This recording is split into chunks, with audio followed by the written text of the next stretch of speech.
सबको समाधान करेंगे। हमारे उत्तराखंड में अल्मोड़ा में एक मंदिर है, मैं वहां दर्शन करने गया हूं। मुझे स्पष्ट नाम याद नहीं आ रहा है उस स्थान का। बिल्कुल दद्दा जी जैसी कहानी, बिल्कुल वैसा ही स्वरूप है।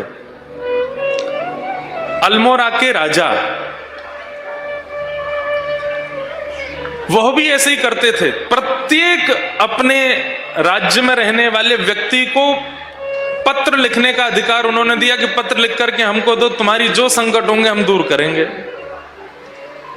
तो सब लोग जाते और जाकर के पत्र देते, तो राजा उसको न्याय दिलाते थे। पूरा राज्य इतना प्रसन्न रहता था, प्रजा इतनी प्रसन्न रहती, हमारा राजा इतना अच्छा है, सबको न्याय दिलाता है, सही को सही, गलत को गलत। और एक और बात, अगर कोई व्यक्ति गलत है और फिर भी पत्र लिख करके राजा को दे देते थे, तो राजा गलत व्यक्ति को ही दंड देता था।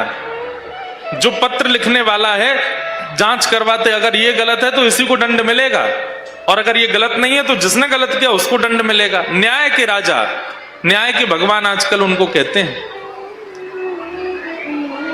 ऐसा अल्मोड़ा में एक स्थान है। तो जब वो राजा अपने शरीर को शांत करने की स्थिति में आए तो पूरी प्रजा रोने लगी। बोले भगवान अब हमें न्याय कौन दिलाएगा, अब हमें न्याय कौन दिलाएगा। तब राजा ने ठाकुर जी से प्रार्थना की, बोले भगवान मुझे भले ही आप ले जाइए, लेकिन ऐसी कोई व्यवस्था करवा दीजिए कि इन सबको मैं न्याय दिलाता रहूं।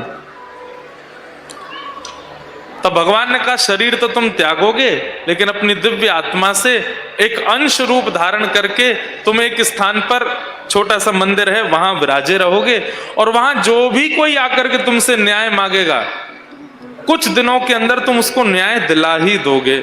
ऐसा हमारा आशीर्वाद है। आज भी वो मंदिर है, मंदिर में बीच में वो राजा की मूर्ति विराजमान है, और चारों तरफ करोड़ों पत्र लोग आते हैं और अपना पत्र वहां पर रख देते हैं, अपनी बातें लिख करके राजा को बताते हैं, और कहते हैं 10-15 दिन के अंदर राजा न्याय दिला देता है। आज भी हमें लगता है वैसे ही श्री दद्दा जी भी यहां विराजमान हैं। आप सब लोग जैसे पूर्व में दद्दा जी को पत्र लिखते थे, अब भी लिखिए, दद्दा जी के चरणों में प्रणाम कीजिए कि दद्दा जी समाधान करो।